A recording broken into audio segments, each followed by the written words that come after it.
Welcome to Real Outdoors. Captain Adam here. Today we are going to do a little Captain's Roundtable on reels, how I set them up, what I'm doing with a reel to get it ready for the season. Now these are brand new Convector 30Ds that we have, line counters. We're going to set up a deep fishing downrigger reel, the way that we do to fish down below 150 foot. So before we get to that though, we got to thank our sponsors, Ludington Beverage and Bud Light, and also Captain Chuck's for sponsoring this episode. There's a link to Captain Chuck's right here. They got a really cool new line builder, reel builder right there on the website. Check that out. And let's get started.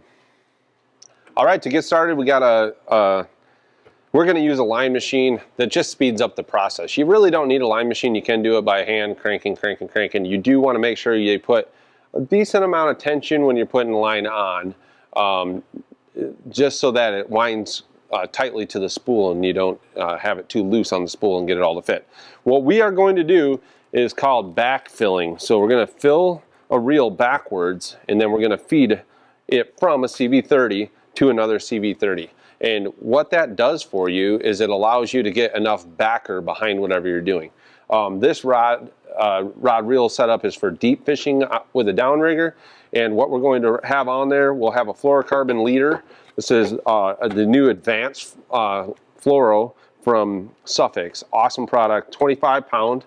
And then we have the Coastal Camo 832 Suffix advanced braid. Awesome product.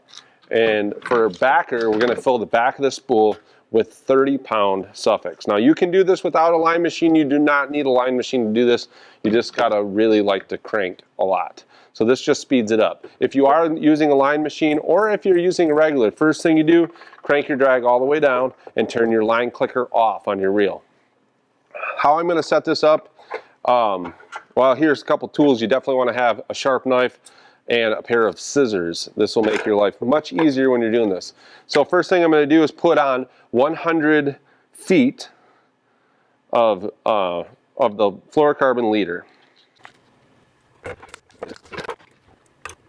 So if you're not using a line machine, you wouldn't actually know how much 100 feet is. Now, if you were to use the line counter with doing this method, the line counter wouldn't be correct because the diameter of the spool is small because there's no line on the reel. So you might just want to measure off 100 feet. I like to use 100 feet for the reason that if I'm going to run my rotator back 100 feet from the downrigger ball, I can still hook my release to the leader material, not to the braid. So first thing, we'll get this set up. All I'm going to do is tie a uni knot to get this on here. So I'm going to go around the spool 2 times, and then I'm going to grab my line and I'm going to tie a uni knot right here. And if you want any of these knots that you don't know, if you look in the description of the video, you can find those on our YouTube. And while you're at it, you might as well click subscribe and like this video. That helps the channel out.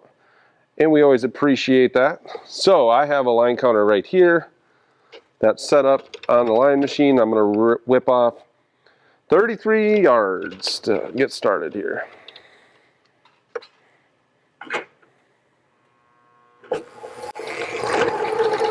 All right, so first step for me is done. If you're winding, you're probably still winding.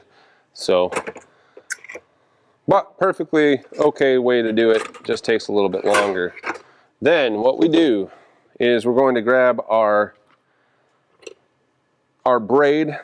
Once again, this is 40 pound. And this is Suffix 832 braid, advanced braid, awesome braid. If you are looking for a braid, I highly recommend it, the only one that we use on the boat. Alright, so next, we'll get our spool in here. We're going to tie a uni knot. Very easy knot to tie. Very good for 2 different diameters of line. So I tie my braid first. And then I'll tie my fluoro side. Once again, if you want to see these knots, click to the or click to the description on the video here, and it'll take you to the video on the uni knot. You'll see I use the uni knot a lot. Definitely my favorite. The nice thing is if you have a sharp pair of scissors, you will easily cut your braid as well. Makes life a lot easier. All right, so we got our knots done, and we are going to put 300 yards of 832 40 pound onto this reel. My drag is still tight, and I'm ready. If you're doing it by hand, same deal. You just wind it on 300 yards. No big deal. The reason we're doing 300 yards is because they sell, so the 832 is available in 300 yard spools. So if you were to say break off somehow while you're on the water, you can have an extra 300 yard spool, whip it on the boat, and then put a leader on it, and you're ready to go again. So it definitely makes life easier if you stick with pre-measured products. You know, if you don't have a line machine on the boat, you're going to need to have pre-measured copper or pre-measured whatever you're putting on. Lead core is metered, so you don't need it for that. So let's whip 300 yards, and here we go. All right, 300 yards on there. Next step, we're going to just fill the rest of the spool with 30 pound suffix mono, just really to take up space. If you keep your spools to the point where they're almost full, you want to make sure that your level wind has enough room and it's not hanging up on the line and it doesn't rub or anything.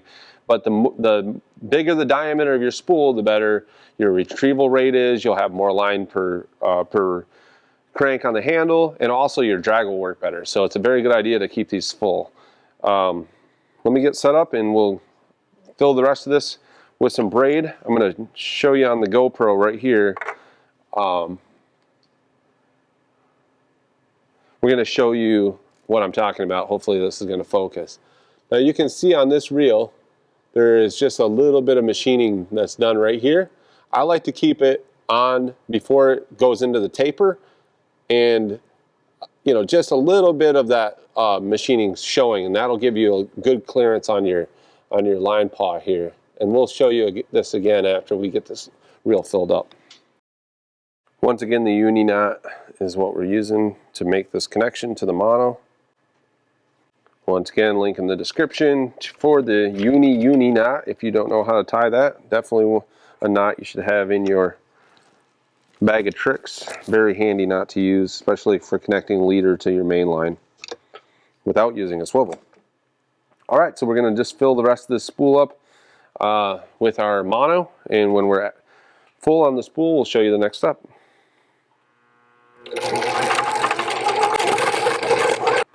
All right, we're full. We got about 100 yards at 30 pound on the back. This is only going to be relevant if you're using exactly the same lines that I'm using, because all of the line diameters are a little bit different, even if it's still 40 pound or whatever. I'm going to show you on the GoPro right now. So if you look on here, you can see that we're filled just about to where the machining starts at the taper. And that'll give you enough room, if you can see the paw in there. We have just enough clearance in there so that it's not going to rub on the line paw, which could actually damage your leader material. All right. Other very important thing, anytime that you are spooling a reel, you never want the line to go inside the line, the guide paw. It'll get your reel out of time, and you will fight that, or you'll have to take the line all the way off and put it all the way back on. Or if you really know what you're doing, you can take the guide paw. There's a little key that rides on what's called the worm gear, and you can take that apart. I don't recommend you do that unless you know what you're doing or are very good at fixing things, because there's a good chance that it will not go back together the way you're expecting. So one thing I do at this point on the reel, that's kind of the host reel here, I loosen the drag. I do that because on a line machine, if something happens, like the level wind was to engage or something like that, it'll rip that reel right out of your hand. So very important, you know, be careful when you're doing that. All right, so what we're gonna do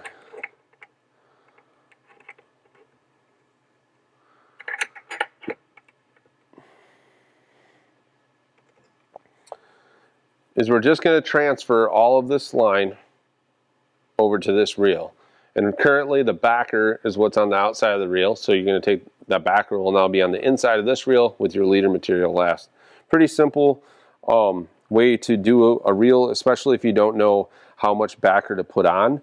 So if you do it that way, you'll end up with a full spool when you're done, which is very, very good to have, and you usually can get it right on your first try. Also, you can write all of this down when you're doing your first reel, because a lot of times when you're setting up reels, you might set up 2 7 colors or 2 10 colors or whatever. If you backfeed the first one, you pay attention to your lengths, you'll be able to replicate that on the second one and without having to backspool another reel. So that saves you a lot of time. Now what we're going to do is spool this on to the second reel. Tighten the drag all the way down. That way your drag's not slipping and you're not wearing your drag out.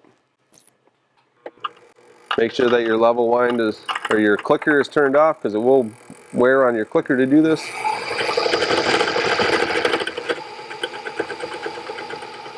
And I'm putting a little bit of tension on the spool. If you're doing a bunch of these, you really should probably wear a leather glove or wear something on your finger so your finger doesn't get burned by the mono or the braid.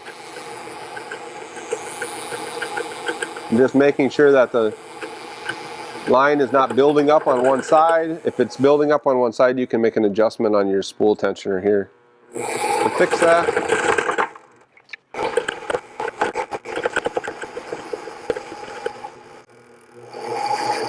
Now, if you're doing this with a line machine, definitely you want to slow down when you get close to your knot, because like I said, if this line goes inside the reel and the reel goes around, not through the guide pawl, you will get it out of time, and that's a pain in the butt.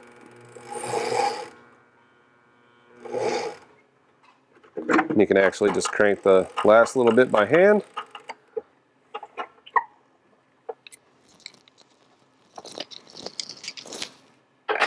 What I do at this point is I just tie a surgeon's knot real quick on here.